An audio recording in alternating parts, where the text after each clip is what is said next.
पहले तो सभी ये बताएं, ये शास्त्री जी जो कथा है तुम्हें श्रवण करा रहे हैं, सुना रहे हैं, तो अपने आत्माओं से सुनकर अपने हृदय में कितने लोग उतार रहे हैं?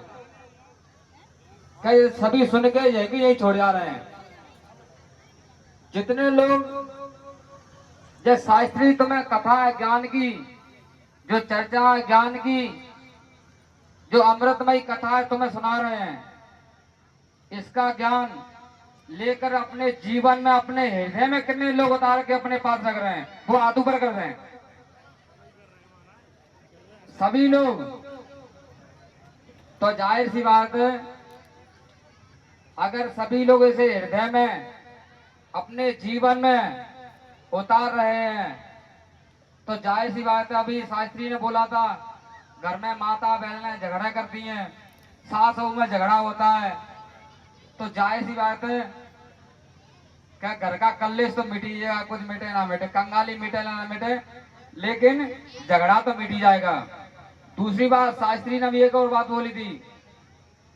कौन सी बात? यदि उद्धव ने पूछा था कि ये नगरी कौन सी है, परिचय दिया था, तो इन्होंने बोला था कि यशोदा मैया और नंद बाबा के आंसू की धारा है।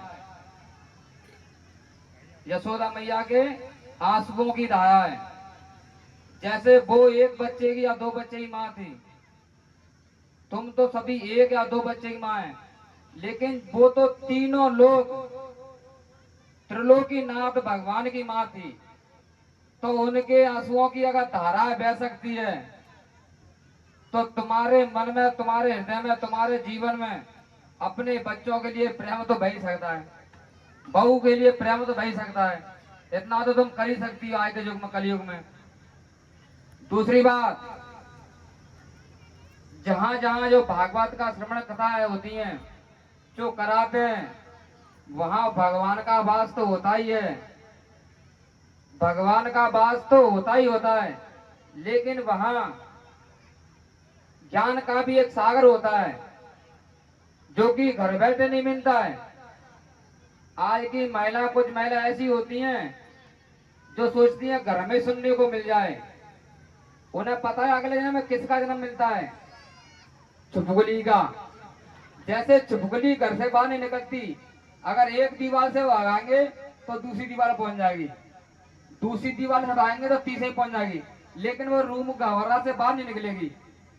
ऐसे ही कथा का ज्ञान लेना है तो घर में बैठे बैठे नहीं मिलेगा।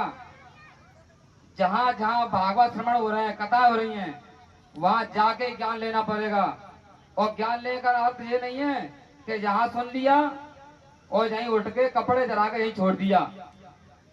ज्ञान लेने का अर्थ ये है, सुन के समझ के अपने हृदय में उतार के अपनी परंपराएं, अपने जीवन और अपने आने वाले भविष्य बच्चों के जीवन तक वो कथाएं सुनकर सुना जाए, तो सुनने का अर्थ है कथा का। वरना तो ये सुन के तो ये इस कान से निकाल के इस कान से सुन लिया, इस कान से निकाल दिया, उसका कोई अर्थ नहीं, इसका तो व्यर्थ ही व्यर्थ है। और बेटा मेरा क्या, जनता का टाइम हो रहा है मंदिर का आरती का, वहाँ जनता बहुत बैठी है, दुखियारी में बैठे हैं। जैसे तुम यहाँ कथा सुनने के लिए बैठे, ज्ञान सुनने के लिए बैठ रहे हैं, वहां पे सभी प्रजा जनता अर्जी सुनने के लिए, मैया के आशीर्वाद के लिए बैठी बेटा।